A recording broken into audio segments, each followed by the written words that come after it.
So this is the continuation video from June 7th, where I'm talking about an incident on board an aircraft where we're having a conversation about the royal family. Before I continue, I just want to say that when I did that video, I actually woke out of a deep sleep with the overriding thought that I had to do this video. Okay, so as far as I'm concerned, I am being guided. When things like that happen, I know that's guidance and I follow it. But the reason I'm saying this now is that, you know, when you listen to that video, I do sound quite kind of groggy. Well, that's why. You know, I haven't had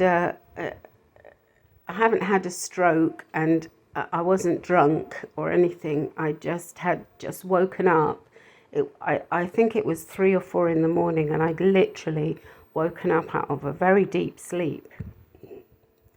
And with this idea that I had to do this video. And, you know, the important thing about this is that I'm a mind control victim, okay? So I am being mind controlled to procrastinate, to avoid doing videos, to have all kinds of things, other things that I need to suddenly be doing right when I need to be doing a video, okay? So, how can I say this? What I believe is that I'm being guided. When I'm being guided, you know, in a good way, maybe they do that in the middle of the night because that's when there's less noise. I mean, I don't know, but that's the case. I was woken in the middle of the night. And okay, so let's go to this incident. So the crew member we had a conversation about the royal family, and I'm not interested. You know, I'm just not interested in them. Okay. Yet the mind controllers made me say that I was. Okay. That I liked them and stuff.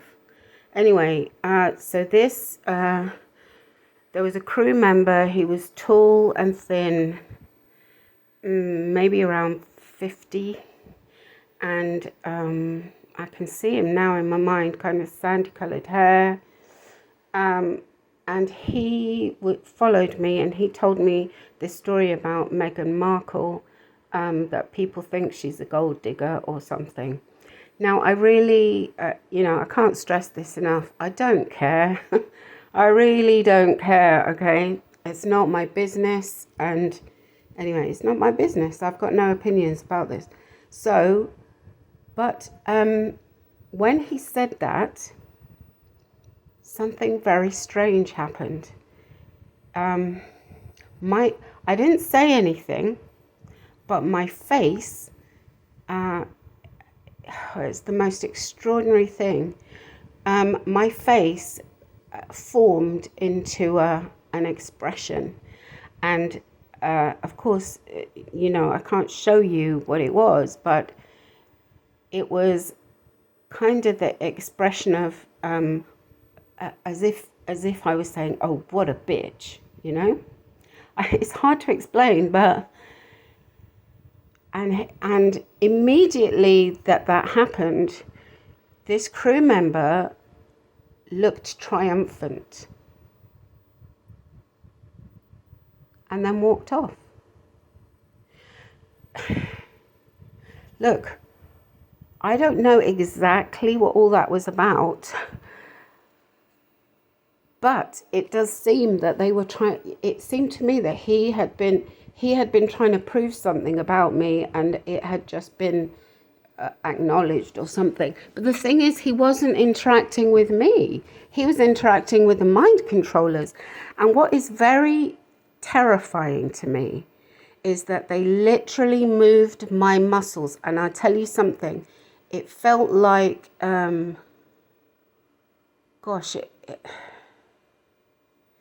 they moved each individual muscle very carefully, and it was in slow motion, you know, almost like someone learning. I mean, now since then I started thinking, is this how they've been kind of practicing to make these robots, that these super realistic robots? I mean, it's basically we targeted individuals, we are human trafficking victims, because they are testing stuff on us without our consent, okay? All kinds of things, by the way. For some reason, with me, they're focusing very heavily on psychological torture, and it is awful, I'm telling you. And that's a whole nother series of videos I have to do about psychological torture, because there's so much to explain there. And you know, on the surface, you wouldn't realize how much they're torturing me. It's horrific and it's horrendous, all right? I don't really want to talk about that here, but I do need people to understand that I am a torture victim, okay? And this is unbearable. I'm telling you, death is preferable to this. I don't want to be living right now. And no, I'm not suicidal. I'm not suicidal because I'm very determined that this must never happen to anyone else again. And all the ones who suicided, God bless them, gave a very clear message that nobody is listening to, and that is that this is unbearable and unacceptable. Okay? So, it looks like it's down to me.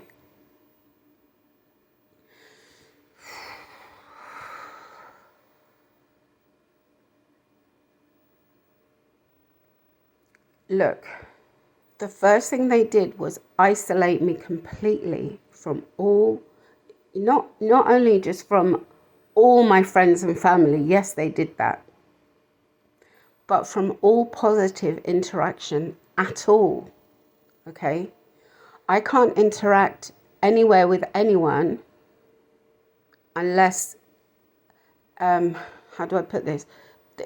They will always interject the torture into any interaction.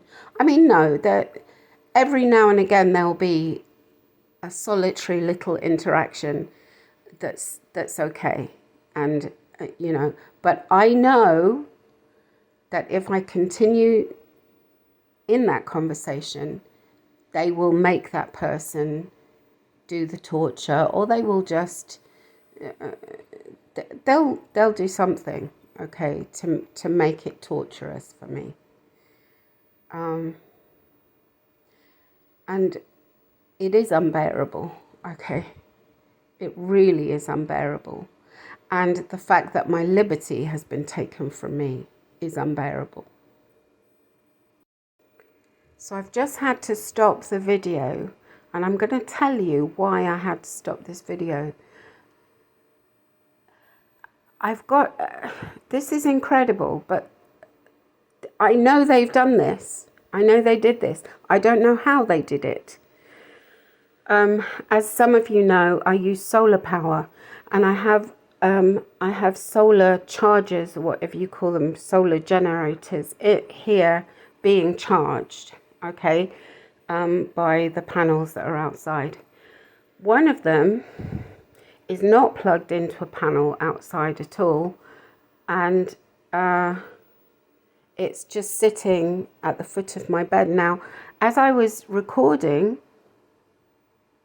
I saw a flashing light suddenly start, and I didn't know what it was, so I stopped the recording and went to look, and it's the emergency light on the solar charger, the one that's for, you know, the one that's for emergencies. If you're stuck on the freeway and, you know, you need to stop a car, or you need to signal for help, or It's the one that flashes. I don't know if it flashes SOS. I think it does. I mean, I didn't do that. And there's no remote control in here. Okay, anyway, I just wanted to... These are the things that they do, okay? Now, I don't know if this video is going to be able to be posted. My internet is going very, very, very, very slow. So I don't know. So I'm not gonna make this too long. But I do want to just put this in on this subject of, you know, how are they getting away with it? You know, we started off, or I started off talking about how these NLP people came into my work. Now, this is just a very important thing that there's so many insane things going on right now that it's actually quite easy to lose track of what's important, okay? Because it all seems so insane. But this is something that keeps coming back to me. These people who this is British Airways we're talking about, okay? This is the national carrier. And these people that had nothing to do with the company just waltzed in off the street and basically took over and, you know, got on my flights. I've told this story, you know, they hypnotized me on a flight. I mean, how dare they? They didn't have permission to do that. That's a violation of my human rights. And how the hell did they get past security? Who let them in? Okay, these are questions that are important, not just for me in my case. This is national security. This is, you know, anti-terrorism. Come on, this is serious stuff. How the hell did these people get in, you know, and convince all these people of these lies, basically, about me, and to the point of getting me removed from my job, because that's what they did. You know, how did that happen? And here's the thing, if that can happen to me, it can happen to anyone, because I'm innocent, all right? If they can make a completely innocent person look guilty, then they can do it to anybody. And even more than that, look what happened. I came to America. In fact, before I came to America, I went to Panama. And also, because I'm a flight attendant, I had been to, you know, many other countries. And this gang stalking thing had followed me to all those places, okay?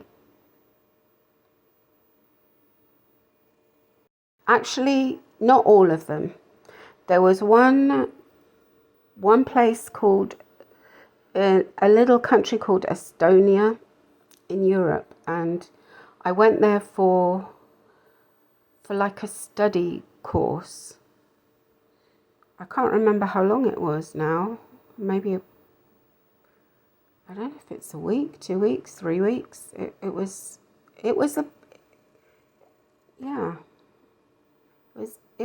a substantial amount of time, okay? And people left me alone there. I mean, the only people that did gang stalk me a bit were the people who, I'm not going to talk about this because this is for another video, but the group that I was with, the Gangstalkers, had already got to them. Okay, they're called Mind Valley. And the Gangstalkers had already got to the CEO, and he had gangstalked me. Okay, so that's, I've already posted about that. And also the person I was with, who is a guy called Albert, he was a gang stalker. I think they had appointed him as my handler or something like that. However, that aside, the actual people of Estonia were very nice people.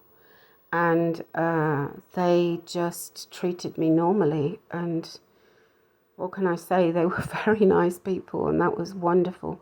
That was really wonderful.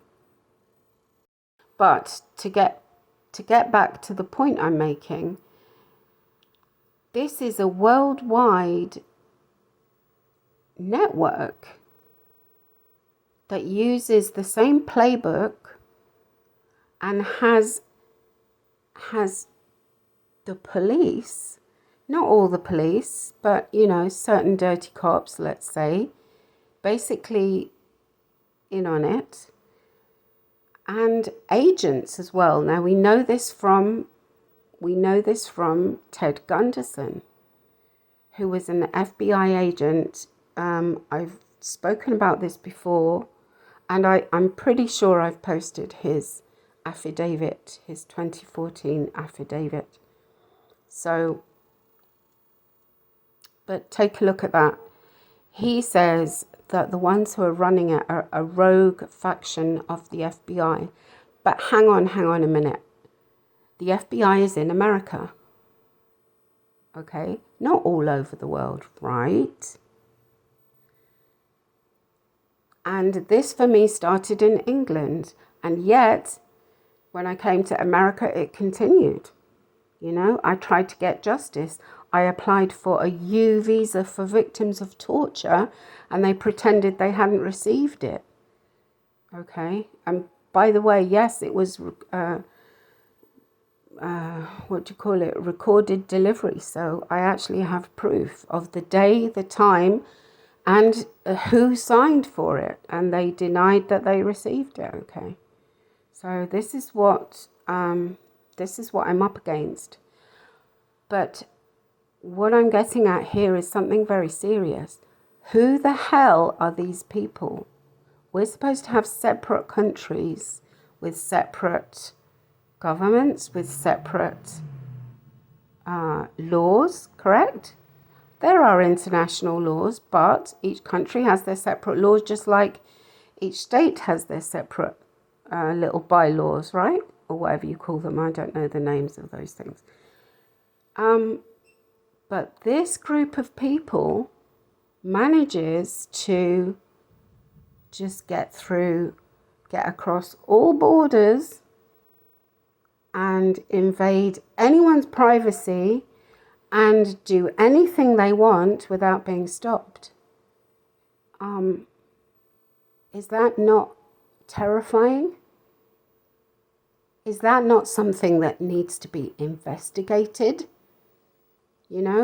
Why are they why is all the focus on one ex-flight attendant who's completely innocent and not on this freaking network of evil that have too much power? They have way, way too much power. Who are they? That's what needs to be investigated, or not.